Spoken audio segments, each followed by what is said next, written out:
Welcome to this explainer. Today, we're tackling a workplace ailment that, let's be honest, almost all of us have encountered at some point. It's the kind of thing that quietly drains the energy and innovation right out of an organization. Yep, we're talking about the disease of micromanagement. But hey, don't worry, this isn't just going to be a doom and gloom diagnosis of what's going wrong in our offices. We're actually going to break down the scientifically proven cure, the practice of true, measurable empowerment. Just to put the scale of this problem into perspective, a staggering 79% of people have experienced being micromanaged. If you're nodding your head right now, remembering a time a manager hovered over your desk or heavily scrutinized a totally routine email, your frustration is incredibly valid. You're in the vast majority here. It is literally an epidemic in the modern workplace. But get this, here is the truly shocking statistic. 91% of micromanagers are completely unaware and honestly often in total denial that employees actually resign because of their leadership approach. No way, right? They think they're just ensuring quality, while their absolute best talent is quietly updating their resumes and heading straight for the door. Talk about a massive blind spot. Okay, let's dive into this. Here is our roadmap for today. 1. The micromanagement epidemic. 2. Anatomy of a micromanager. 3. The high cost of control. 4. The science of motivation. 5. The empowerment antidote. And 6. Measuring true empowerment. All right, kicking things off with Section 1, the micromanagement epidemic. So, what exactly are we dealing with? At its core, micromanagement is a leadership style completely defined by excessive control, close scrutiny, and frequent, often unsolicited interventions in the daily tasks of subordinates. It's basically when a leader shifts from guiding the strategic direction to obsessing over detailed task oversight. It totally strips away the autonomy of the employee, essentially turning a skilled professional into a mere executor of a manager's exact rigid instructions. Moving right along to Section 2, Anatomy of a Micromanager. I want you to take a quick second and reflect on your own workplace. Are you the one being micromanaged?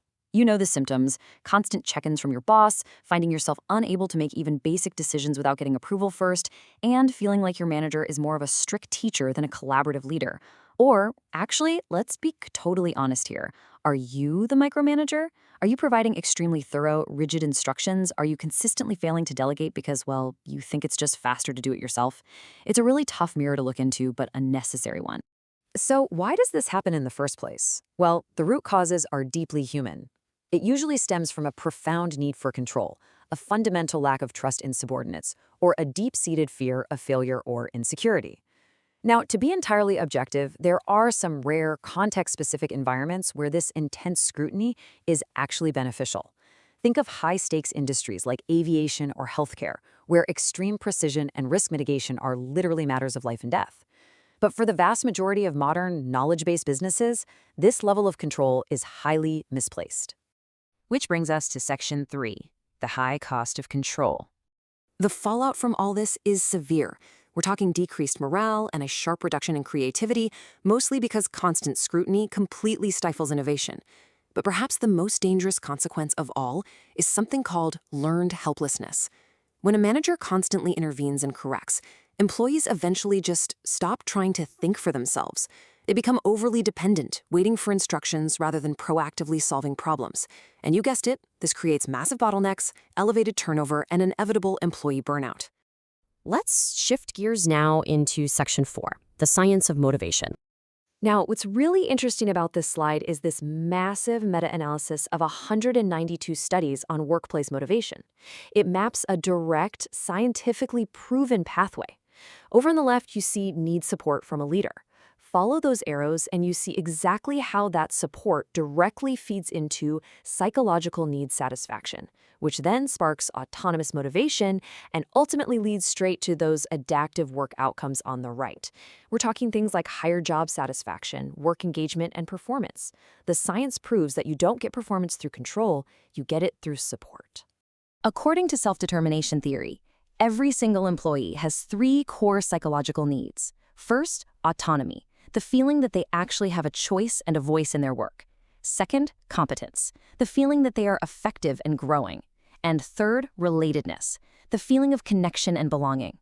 When leaders support these 3 specific needs, it acts as a scientifically proven catalyst for unlocking peak motivation and well-being. It's like a master key. Okay, let's talk solutions in Section 5, the empowerment antidote. There's just a stark contrast between these two models. The old command and control model of micromanagement thrives on fear, makes teams reactive, and creates endless bottlenecks because every single decision has to go up the chain.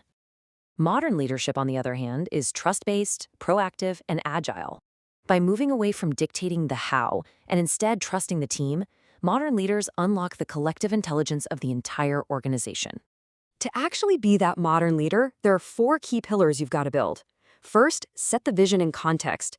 Don't dictate tasks. Explain the why and let your incredibly intelligent team figure out the how. Second, delegate actual authority, not just busy work. Give them the resources and the trust to make real decisions. Third, create psychological safety. Google's famous Project Aristotle found that psychological safety, an environment where it's safe to take calculated risks and admit mistakes without fear of punishment, is literally the #1 trait of high-performing teams. And fourth, become a coach. Stop giving all the answers and start asking powerful questions to guide your team to their own solutions. Finally, we land on Section 6, measuring true empowerment. And this brilliantly illustrates a framework from the Results for America Job Quality Playbook. It shows that empowerment is best measured through the lens of choice. You really have to evaluate 3 things. First, the existence of choice. Are worker councils or flexible options actually funded and available? Second, the use of choice. Are employees consistently and safely utilizing these options without any fear of repercussion? And lastly, the achievement of choice. Is this autonomy actually resulting in higher retention, better productivity, and lower absenteeism? Now, because empowerment is so complex, you really can't just rely on a single data point. Evaluating it requires a really robust mix of qualitative tools. We're talking focus groups, deep dive interviews, and broad surveys. And as you collect this data, you absolutely must center equity. That means ensuring you are engaging directly with the workers impacted, compensating them for their feedback, and investing in their skill building so they can actively co-design the very programs meant to empower them. So we've seen the devastating effects of the micromanagement epidemic, and we've explored the deeply researched science of what actually motivates human beings to do their absolute best work. Modern leadership truly is an act of service, not supremacy. So I want to leave you with this final provocative thought to chew on today. In your role, whatever it may be, are you merely laying the groundwork and then getting out of the way to let your talented team perform, or are you still holding on to the reins? Thank you so much for joining me for this explainer, and I really hope it sparks a change in how you think about leadership and empowerment.